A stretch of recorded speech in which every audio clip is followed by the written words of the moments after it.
Assalamualaikum warahmatullahi wabarakatuh. Nama Ustazah Huda. Jadi Ustazah yang akan mengajar kamu sepanjang kita berkelas online ni. Okey, jadi semua apa khabar? Sihat? Ustazah harap anak-anak 1, Sidik 2 ni dalam keadaan yang sihat, ceria dan bersemangat untuk belajar setiap hari. InsyaAllah. Semuanya pelajar-pelajar yang hebat, Ustazah tahu. Okey, jadi kelas, jadi anak-anak kita akan belajar mata pelajaran fiqh hari ini, fiqh tahun 1. Tapi sebelum kita belajar, Ustazah nak semua tarah tangan baca doa belajar sama-sama dengan Ustazah. Bismillahirrahmanirrahim. Allahumma taf'alaina hikmataka wansyur alaina min hazaini rahmatika ya arhamar rahimin. Rabbi syrah li sadri wa yassir li amri wahlul 'uqdatam min lisani yafqahu qawli. Amin amin amin ya rabbal alamin. Semoga dengan kita membaca doa, kelas kita akan dirahmati dan kamu pun akan dapat kefahaman daripada apa yang kita belajar hari ini. Jadi anak-anak, mari kita buka buku teks kamu pada bahagian isi kandungan terlebih dahulu. Kita akan tengok apa yang kita akan belajar sepanjang tahun ini untuk mata pelajaran fiqh. Jadi kita akan belajar pelajaran yang pertama iaitu ibadah. Kedua kita akan belajar tentang taharah. Ketiga kita akan belajar bahagian air. Anak-anak, bahagian air pula terbahagi kepada 5 unit. Nanti kita akan belajar. Keempat kita akan belajar tentang wuduk. Kelima kita akan belajar tentang istinja. Okey, jadi tanpa melengahkan masa, kita pergi kepada pelajaran kita yang pertama hari ini, iaitu pada tajuk ibadah. Okey, ibadah ni kita tengok yang bawah tu anak-anak, pengertian ibadah. Okey. Ibadah ialah pengabdian diri kepada Allah Subhanahu wa taala, sama ada dalam perkataan atau perbuatan yang bertepatan dengan syariat. Jadinya ibadah ni adalah tanda kita, ketaatan kita, tanda kita patuh kepada perintah Allah. Bila kita patuh, kita akan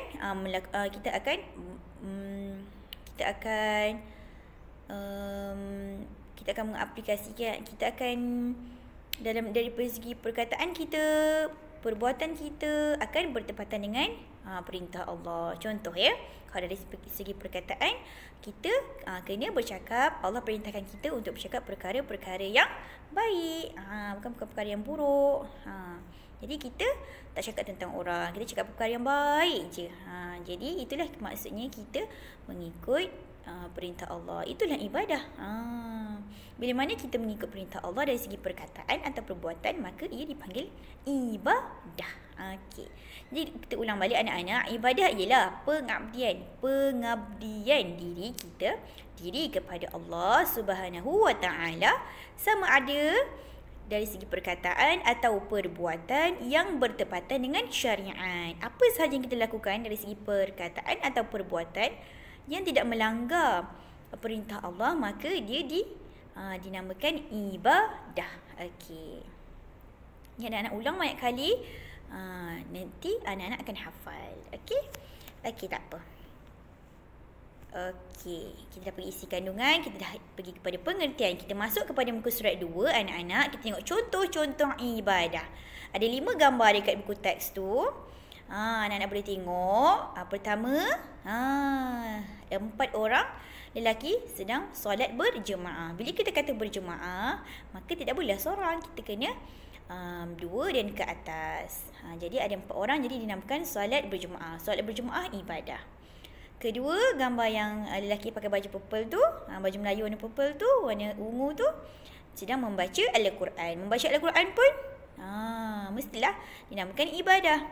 Perkara-perkara yang baik lagi, yang bawah tu, seorang budak perempuan menolong seorang makcik, membantu orang tua. Itu pun dinamakan ibadah sebab dia perkara yang baik. Yang keempat, ramai lelaki sedang mengerjakan solat jenazah. Solat jenazah pun ibadah. Dan terakhir, seorang lelaki sedang bersedekah. Itu pun dinamakan ibadah. Jadi semua perkara yang baik anak-anak akan dinamakan ibadah. Okey. Seterusnya, kita tengok kitaran aktiviti harian kita, murid kamu. Kan, kita tengok first sekali. Yang pertama, gambar seorang budak lelaki bangun pagi. Kedua, dia pergi mandi. Ketiga, solat subuh. Keempat, dia pergi sekolah, dia belajar. 5, balik sekolah, solat zuhur balik. 6, sambung belajar balik, ulang kaji. 7, dia solat asar. Petang sikit, dia pergi main bola. Lepas tu, lepas dia main bola, balik solat maghrib. Buat solat sunat sikit. Nombor 10, nombor 11, dia ulang kaji pelajaran. Kemudian, nombor 12, dia tidur. Jadi, itulah kitaran hidup kita sebagai seorang pelajar. Sebenarnya kalau kita memanfaatkan waktu yang kita ada dengan perkara kebaikan, kita boleh jadikan seharian kita tu kita dapat banyak pahala sekiranya kita melakukan ikut kitaran seperti dalam buku anak-anak ni kan. Kita belajar, kita solat, kita belajar balik, kita solat, lepas tu petang kita main sekejap, beriadah sekejap, kita solat maghrib, lepas tu kita ulang kaji untuk apa yang kita akan belajar esok di sekolah. Contohnya esok anak-anak belajar tauhid, malam ni anak-anak tengoklah buku tauhid. Apa yang kita akan belajar agak-agak dengan ustazah, dengan ustaz kan. Lepas tu kita tidur. Kita dapatkan rehat yang secukupnya untuk kita belajar pada keesokan harinya. Okey, seterusnya kita tengok. Okey. Tadi kita dah belajar pengertian, kita tengok ibadah-ibadah. Contoh-contoh ibadah kan. Sekarang kita tengok ibadah ni anak-anak terbahagi kepada dua, iaitu ibadah umum dan ibadah khusus. Jadi ibadah khusus ni adalah di dalam rukun Islam kita. Rukun Islam kita apa? Mengucap, solat, puasa, bayar zakat, haji. Itu adalah ibadah khusus. Dipanggil ibadah khusus. Dinamakan ibadah khusus yang ada dalam rukun Islam. Ingat ibadah khusus ni yang rukun Islam, yang ada dalam kita punya rukun Islam. Ya anak-anak. Seterusnya cuba kamu tengok muka surat 4 tu. Contohnya solat, membayar zakat, puasa, menunaikan haji, gambar-gambar tu semua ada dalam kita punya rukun Islam yang wajib kita tunaikan. Seterusnya kita pergi kepada ibadah umum. Ibadah umum. Kita tengok muka surat 5 anak-anak. Contoh-contoh ibadah umum.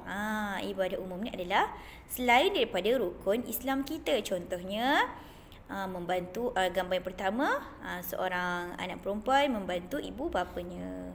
Kedua, seorang lelaki sedang berniaga buah-buahan.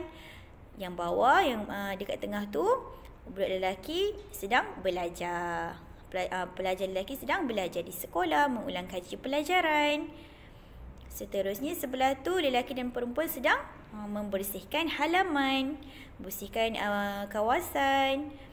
Yang bawah pun orang ramai masyarakat sedang bergotong royong membersihkan kawasan. Lepas tu yang terakhir, gambar seorang lelaki dan ayahnya sedang mencuci kereta bersama-sama. Jadi secara mudahnya anak-anak, ibadah ni adalah kita punya perbuatan, kita punya pengabdian kita kepada Allah dari segi perkataan dan perbuatan. Kita menurut perintah yang Allah suruh kepada kita. Kita melakukan ibadah. Kita melakukan ibadah khusus, iaitu solat, bayar zakat, puasa dan menunaikan haji bila kita dah berkemampuan. Dan kita melakukan ibadah-ibadah umum, seperti kita membantu mak ayah kita. Apa sahaja perkara yang baik dinamakan ibadah. Cuma kalau solat, puasa, haji, zakat tu ibadah khusus. Selain daripada solat, puasa, haji, zakat tu adalah ibadah umum. Janji perkara yang kita lakukan itu adalah perkara yang baik. Okey anak-anak. Jadi itu sahaja untuk kelas kita hari ini. Nanti Ustaz akan hantar latihan yang kamu kena buat untuk hari ini, untuk pastikan yang awak faham apa yang Ustaz ajar hari ini. Okey. Okey, Assalamualaikum. Itu sahaja. Kita berjumpa dalam kelas yang seterusnya.